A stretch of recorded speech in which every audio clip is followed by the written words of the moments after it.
Hi there, it's Tim, and today we are with Michael. We've got Sammy Samson sitting there chilling out in the corner here on this beautiful summer's day, and I wanted to talk to you a little bit about e-bike racks, and I brought the expert Michael here.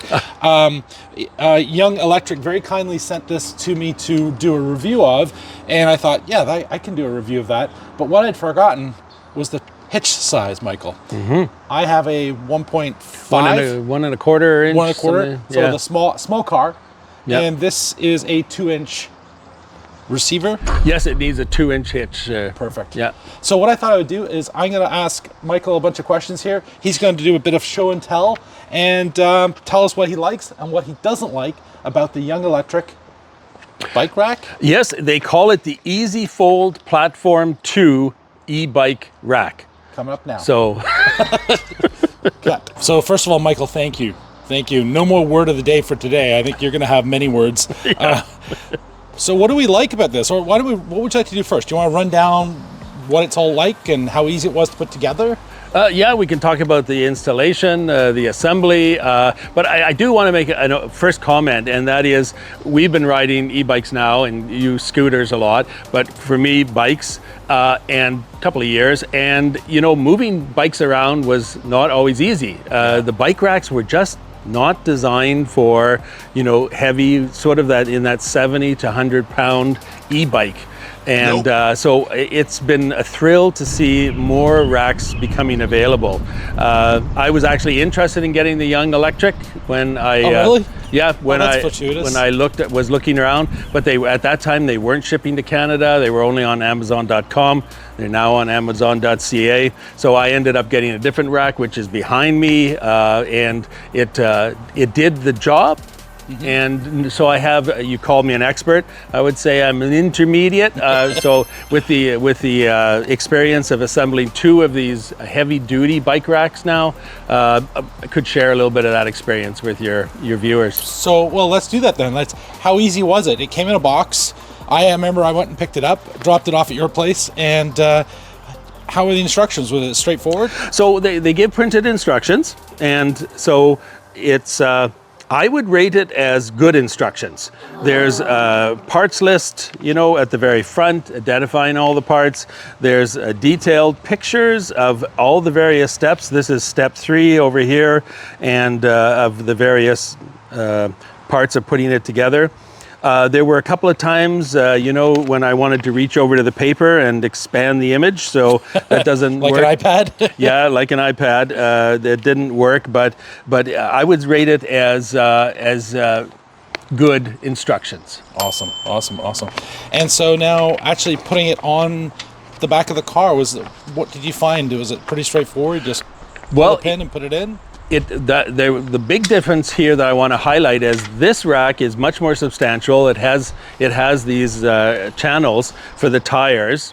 These are big, aren't they? They are, and we'll show viewers more. When you compare it to the other rack, which is kind of bare bones, just a sort of a single support member, the difference is this rack is a lot heavier. I don't have the weight right offhand. I can put the weight up in the corner here. On the screen. So this was very difficult, I found, to install by myself, holding it up and then guiding the 2-inch receiver into the receiver, and so, but it did get the job done. Lined up the hole, and there's a pin that installs in there to hold everything in place. So again, I would rate it as a good, easy to install, not super difficult, but not super easy. So somewhere in that middle again. Awesome. What would you like to do next? Shall we actually put a bike on it? Yeah, okay. So right now the bike rack is in a vertical position. So to lower it, you have to unlock this little device. You turn it and it stays out. Then you can squeeze the handle and it now locks in place. And again, you turn that little switch so that there's a pin here that would stop the handle from moving. So we're essentially, first step, next step, I raise these to get them out of the way. This is the center support that holds the bike vertically. And then there's where the tires rest. So I'm just removing the straps.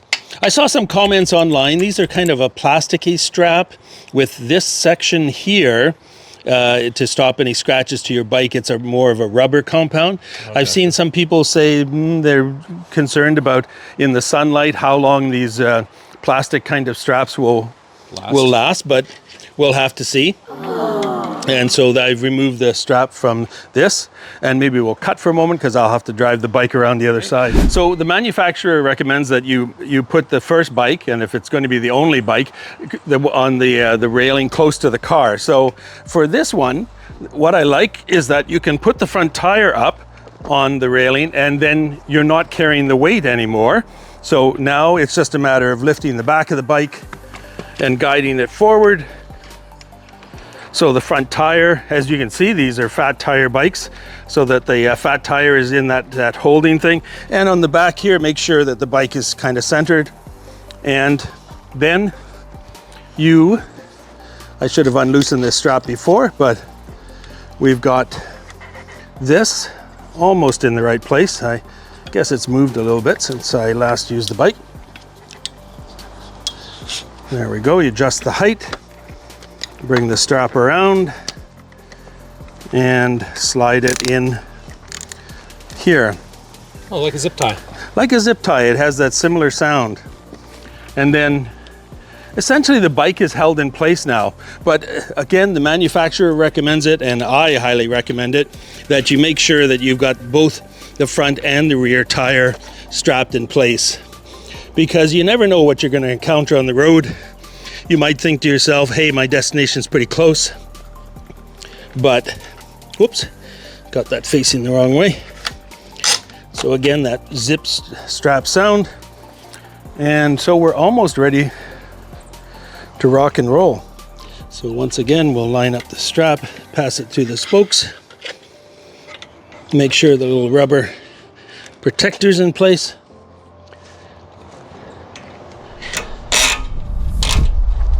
Give it a tug, make sure it's snug, and that's it. The bike is ready to transport. Michael, thank you so much for doing that demo, showing us how the Young Electric bike rack is used, how you put the bike on it. It looks like it would be pretty straightforward then to add a second e-bike on the edge here. Yeah, absolutely. You would just continue that process. Oh, there's another post. There's another post, and that's why the other bike would be facing in the opposite direction. Of course. But you have a lot of flexibility about where you can secure the bicycle, which is one of the key pros of this type of rack. Whereas on my other rack, it had one of those vertical holders that needs a bike that has a support between here. Crossbar, right. Otherwise, there's nothing for it to climb to. Absolutely. So what do we like about this? When I say we, I mean the royal we. I mean you and Sammy. What do we like about it? Yeah, so the big one is the capacity. 200 pounds is going to, with confidence, be able to move two e-bikes around. So that's one of the big pros. The other pro is, of course, this railing. As you saw, I was able to get the front tire up, and I'm 65 years old now, so I'm not looking for any weightlifting contests. So being able to put the tire on there and then roll it into position is a big plus for me, and it may be for others. Now this model here, there was some confusion. I thought it was going to come with ramps. Yeah. Is there an option to have ramps on this model, or is it a different model? Yes, there is. This model doesn't come with the ramp, but it's available on their website as an extra cost. It's about $80 US, and so getting it across the border, and heaven forbid right now with the tariffs and all that, but the rails, maybe I could just ask you to step in close. You'll notice there's a couple of notches here. So there's a rail that will slip in there, and then it will go out several feet, to about here. So rolling the bicycle up the ramp. So nice and gentle. So if you don't even want to have the headache, as it were, or the extra weight, if maybe you don't have the strength or upper body strength to deal with it, you could get the version with the ramp. Or buy the ramp as an option. And again, if you don't think you need it initially, and then you realize that it's too heavy for you to lift, then yeah, that's a real plus. So another kind of on the negative side is that where the rack is secured to the car, they do provide a pin, and it's a very substantial pin, but it doesn't have a lock on it. So let me just show you the other bike rack that I tried out for a while has a lock on the end here. So you can just loosen that with the key and pull this off. And then when you secure this on, no one can steal your rack.